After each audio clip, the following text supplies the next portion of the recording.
ఇరాన్ను లొంగదీసుకుంటానని ప్రగల్భాలు పలికినటువంటి అమెరికా అధ్యక్షుడు ట్రంప్ క్రమంగా వెనక్కి జారుకుంటున్నారు అన్నటువంటిది తెలుస్తుంది. చర్చలు జరుగుతున్నాయని 5 రోజుల పాటు యుద్ధానికి విరామం ఇస్తున్నామని ప్రకటించారు. అయితే ఇరాన్ మాత్రం యుద్ధం మొదలైనప్పటి నుంచి కూడా ఇప్పటి వరకు కూడా తమకు అమెరికాకు మధ్య ఎట్లాంటి చర్చలు కూడా జరగలేదని తేల్చి చెప్తున్నాయి. తాము చర్చలకు సిద్ధంగా లేమని కూడా చెప్తున్నారు. మరి మొత్తం మీద ట్రంప్ మాటలకు విశ్వసనీయత లేదని రోజుకో మాట మాట్లాడడమే ఆయన తీరు అన్నటువంటిది మరోసారి రుజువైంది. ఏదేమైనా ట్రంప్ వెనక్కి తగ్గడం మాత్రం కాదనలేని వాస్తవం అని అంటున్నారు. మరి ఇక్కడ ముఖ్యంగా ఇరాన్ మీద కయ్యానికి కాలు దువ్వినప్పుడు అమెరికా ఇజ్రాయిళ్లకు ఓ స్పష్టమైనటువంటి లక్ష్యం లేదు. ఖమేనీ సారథ్యంలోని ప్రభుత్వాన్ని పడగొడతామని ఒకసారి, ఇరాన్ అణ్వాయుధాలను తయారు చేయకుండా చూస్తామని మరోసారి, ఇరాన్ నుంచి అమెరికాకు ముప్పు పొంచి ఉందని, ఆ దేశాన్ని లొంగదీసుకుంటామని ఇంకోసారి, ఇట్లా పూటకో మాట మాట్లాడడం చెప్పటం ఇట్లాంటిది. మరి వెనిజులాలో అధ్యక్షుడు మదురో అధికారిక నివాసం పైన దాడి చేసి రాత్రికి రాత్రి కిడ్నాప్ చేసి అమెరికాకు తీసుకొచ్చినటువంటి ట్రంప్ ఇరాన్ మీద కూడా అదే ప్లాన్ అమలు చేయాలని భావించారు.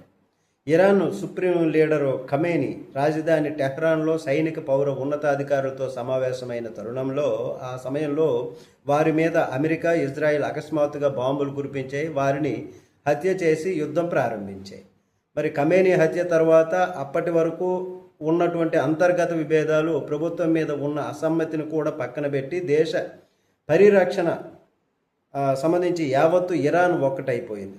మరి ఆ విధమైనటువంటి పరిస్థితి. మరి ఊహకు అందని ప్రత్యర్థి వ్యూహాలు, ఆ ప్రత్యర్థి వ్యూహాలు ఇరాన్ బలాబలాలు ఏమిటి అన్నది సమగ్రంగా సమీక్షించుకోకుండానే ట్రంప్ యుద్ధంలో దిగారు. అమెరికా సైన్యాధికారులతో సంప్రదించలేదు. ఇజ్రాయిల్ ప్రధాని నెతన్యాహు నేతృత్వంలోని శక్తివంతమైనటువంటి యూదు లాబీ మాటలు విని ట్రంప్ యుద్ధం నిర్ణయం తీసుకున్నారన్నటువంటిది స్వయంగా అమెరికా ఉగ్రవాద నిరోధక విభాగం డైరెక్టర్ జో కెంట్ వెల్లడించారు. ఆయన నిరసనగా పదవికి రాజీనామా చేశారు కూడా.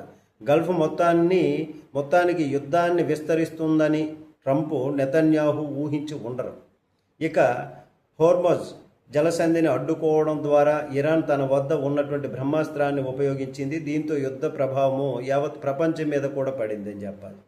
మరి అంతులేని యుద్ధాలు ముగిస్తానని, 8 యుద్ధాలు తానే ఆపానని, నేనే రాజీ చేస్తున్నానని ప్రగల్భాలు పలికినటువంటిది అమెరికాను మళ్ళీ గొప్ప దేశంగా మారుస్తానంటూ రెండోసారి అధికారంలోకి వచ్చినటువంటి ట్రంప్ అమెరికాకు ఏ విధంగానూ కూడా అవసరం లేని యుద్ధం చేస్తున్నారన్నటువంటి భావన అమెరికన్లలో ఉంది.